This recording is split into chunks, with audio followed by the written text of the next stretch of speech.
د افغانستان سولې لپاره د امریکا پخواني ځانګړی استازي زلمي خلیلزاد وویل چې د پاکستان کورنۍ نامني د کابل او اسلام آباد ترمنځ د خبرو اترو سیوری غوړولی دی.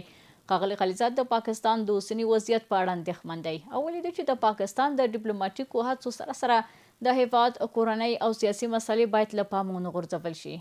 پر موضوع د بحث په تړاو سره د نړیوالو چارو کارپو عزیز الدین مارج را سره د مارج صاحب تاسو ته راغلاست وایم را به شو په سر کې دې پوښتنې ته چې د کابل او اسلام آباد ترمنځ د جګړې په اړه لا هم اندېښنې زیاتې دي. خلیلزاد همدغه راز ویلي چې د پاکستان کورنۍ نامني د کابل او اسلام آباد ترمنځ پر خبرو اترو سیوری غوړولی. ستاسې په آن که د پاکستان کورنۍ مسله حل نشي آیا له افغان لور سره جګړه همداسې دوام پیدا کړي؟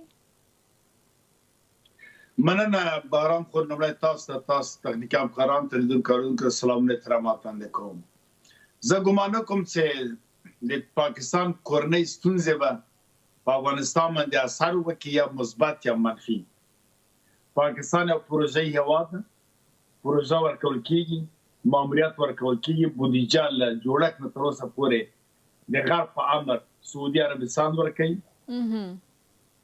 او دوی بعضې پروژې چې غرب د تورستانو په هکله کې افراطي ډلې کې اسلامي ډلې په ډول ورکول کېږي او هغه عملي کوي. خپله جوړ شوی د همدغه پروژې پر بنیاد اوس د شوروي د وخت او اوس هم د روسیې مخنیوی کوي، ګرمو اوبو ته راتګ یې خلیج فارس ته او د هند بحر ته او دې ځایو ته. نو بنان د دې ترانزیت لار افغانستان ده، حریف د امریکا، روسیه او چین او ایران ده او دلته منځ کې افغانستان پروت ده. پاکستان ته وظیفه ورکوي چې هر ډول حرکات توریستي یا نور برنامه پروګرامونه چې غواړي پلي کړي په پاکستان باندې پلي کوي. داسې دننه کورنۍ ناخوالې جوړېږي، دا خپله په دوی په لوی لاس ISIL جوړوي. د چین د مخنیوي دپاره دا خوځښتونه راپورته کړل لکه بلوچان نور کله چې اجازه ورکړي پښتانه هم راپورته کېږي، جرګې هم کوي، PTM د محمود خان اڅکزی بیا مایک ته ولاړ و، اسفندیار ولی هم ولاړ و، ایمل ولی هم ولاړ، بیا مولانا په څنګه کې بیا مولانا فضلرحمان هم ولاړ و، نور بیا ټول بیا کله چې فضا ارامه د ISIL امر نه بیا ټول په کورونو ننوتلي. دا څرګنده واضح خبر ده. کوم دریځ موږ لیدلی څوک چې پرلط جوړ کړي یا مثلا لاریونو کې یا مبارزه کوي او هغه تر اخره ولاړي، دوه ورځې سټیج ته پورته سي خبرې وکړي د ISIL په ګټه دلته کېني. یو څو احساساتي نفر مو د ټارګېټ کې وریښي چې دا یې تا دښمن دي، هغه بیچارهګان خبر نه وي بیا سبا چې ګوري د عملیاتو پرون د بل په نوم باندې ګرفتاري مړه کوي. دا خو د واقعیت خبره ده. نور نو که فکر کوو چې پاکستان کورنۍ ناخواله نسته، په یو ورځ باندې به ته چوپه یې، یو ورځ دوه ورځې هغه د انصاف ګوند هم راځي سال عمران خان هم زندان ته کړی او دا څه په همغه عظمت باندې لاړ عمران خان اوس په زندان کې صاحب دلته د TTP مسله هم داسې هغه د اسلامي امارتونو وویل چې هغه د خپله د پاکستان کورنۍ مسله ده، خو دوی د TTP په پلمه په افغانستان باندې څو ځلې دا بریدونه ترسره کړي دي. نه TTP د پاکستان مسله نه، پاکستان جوړ کړی دی. TTP ISIL جوړ کړی، خپله مشران یې وایي چې موږ درې لسیزې د غرب دپاره تورستان وروزل بخښنه غواړم وم روزلم لوی هم کړله ملاتړ هم وکړ، خپله دوی اقرار کوي، خپله خو جاسه دا خبره وکړله په صراحت باندې او پښیماني هم څرګنده کړله. دوی وایي خپله وایي او د مشران یې وایي چې دلته جنګ جهاد نه و، موږ د امریکا نیابتي جنګ د روس په مقابل کاوه. اقرار کوي چې موږ خپله اردو په کرایه ورکړې امریکا ته په افغانستان کې جنګ کاوه. نو له دې نه اضافه لوی اسنادونه چیرته دي؟ د ISIL مشر امیدګل جنرال امیدګل وایي چې موږ چیف افسر په امریکا کې ټاکل کېږي، موږ واک د ټاکلو نه لرو، د دوی چارواکو د ټاکلو حق نه لري. دا له غرب راځي، همدغسې بهرنۍ او کورنۍ پالیسي ورته غرب امریکا ورکوي. نو بنا دا فکر باید موږ ونه کړو چې پاکستان ماتېږي، تجزیه کېږي، له منځه ځي او نه پېژندا کې یا کې هېڅ خبر نشته. دا ټول د کچېره غرب غواړي سبا د پاکستان نشته، که غرب غواړي نور هم غښتلی کېږي غټي ګورې دا اوس د امریکا او د ایران خبرې، خو بل هېواد نه زره داسې د ناکامو خبرو کوربتوبو کې د هغه په داسې اعتبار خرابېږي. پاکستان ته امر وکړي چې دا کار ته وکړو، ښه صاحب تدابیر ورته ونیول او درته ویې کړ.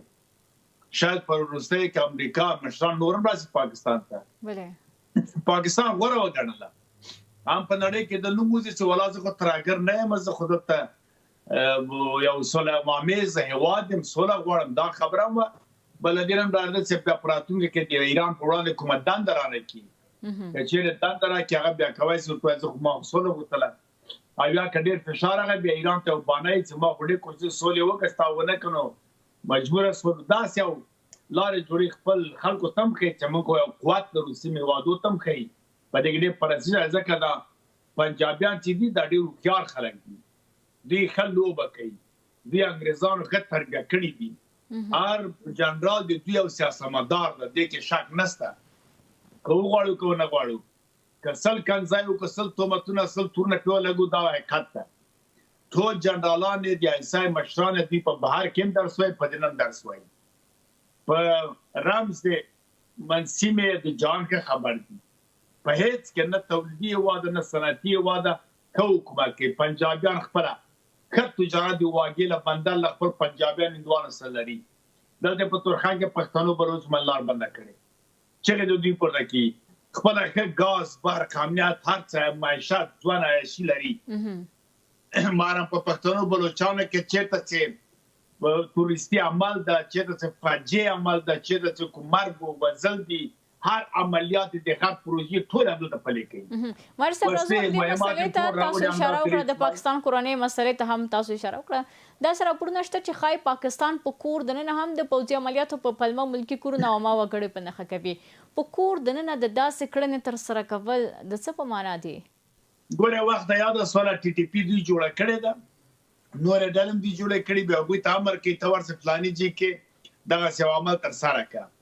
دوی بیا ځي دې لپاره چې دنیا ته وښیي، سعودي ته او غرب ته چې زه ترهګرو قرباني یم یا ترهګرو کوم یو څه پیسې لږه اخلي. نور خپل حریفان هغه خلک چې ازادي غواړي، لر و بر غواړي، افغانستان غواړي، حق حقوق غواړي، د پنجاب په وړاندې راپورته کېږي، هغه ټارګېټوي، بیا ورځي په یو ډول باندې هغه سیمه بمباروي او کسان وژني. دا ټول د پښتنو بلوچو سیمو کې د پښتون یو واقعي رهبر یا مشر په پاکستان قطعا نشته، یوه شپه نشي تېرولی. حد اقل یو 80% یا 50% هم چې غږ پورته کړي لکه علي وزیر به زندان کړي، که 100% راپورځي به یې وژني. بلوچان ګورې مشران قطر په بلوچستان کې نزدکار بیار ده او کابل ده او کابل ده میربخش شو دا کوي یو وخت د ډاکټر نجیب په افغانستان کې. خو مهر صاحب دلته دا کوم پاڅونونه چې د پښتنو او بلوچانو له لارې ترسره کېږي دا هم یعنې د بل چا په لاس ترسره کېږي؟ بالکل لاریون هغه ته وایي یا راپورته کېدل ته وایي تر اخره پورې ودرېږي او خپل اهداف موخې ته لاسته راوړي. د سنت یا تلار چې سټیج جوړ کړو د آی اس آی کامرې درته یي چې یو څو نفر احساساتي راپورته کړي د زړه حقیقت وایي سبا هغه ټارګېټ شي. دا نه ده مسله که چېرې لاریون کار ونه کوي بیا خلک سلا وسیع ته لاس کوي. بل لار نه یې وایي هغه وکنه ادرس پښتون له قنداره تر اټکه سریو د کار پننګ پټاوس کار نورې پریل په داسې وخت چې وخت نامننده بېنګه پښتانه کا څه رفتار د آخر کې وایي پښتانه که بل څه فکر کا ناپوهان دي، پښتانه که بل څه فکر کا ناپوهان دي، بې له تورې خلاصون نشته په بل کار. تر هغه چې توره میدان ته وانه چې په دې آی اس آی لو په دې ته څو هغه د امریکا توره واچوله اوس هغه د تنګي هرمز ده او دا ده او دا ده او چېرته چې کومه خبر شي موږ یې داسې نه وایو چې عدم تشدد هغه سیاست و چې پښتانه یا پنجابیان کړل، پنجاب ته تقسیم کړی یعنې لاس پښې وتړئ، پنجابیان که په مخ څومره وهي بس نامه ته کېناواله پاچا خان ده، پاچا داسې شاید جوړ کړی د هر پښتون په زړه کې پاچا خان. مهر صاحب که په لنډه کې راته ووایې ځکه وخت کم د بخښنې سره د پاکستان دننه د بلوچانو او پښتنو پر وړاندې د دې جګړې دوام د پاکستان راتلونکی کوم لور ته بیایي؟ زه ګمان کوم ځکه پالیسي دننه کورنۍ او بهرنۍ د غرب په لاس کې هغوی رهبري کوي، هغوی جوړوي. ما دا عرض وکړه چې کوم مشکل نشته، موږ ته که خطر جوړېږي وخت تاسو ښه خبره وکړله. دغه عمران خان په زندان کې د چین د پانګونې د چین سره تعلقات او روسیې سره زنداني سه سبا که امریکا وغواړي له ده نه ګټه پورته کړي دا بېرته بهترین شخصیت په حیث باندې راوځي او بیا قدرت ته ځي.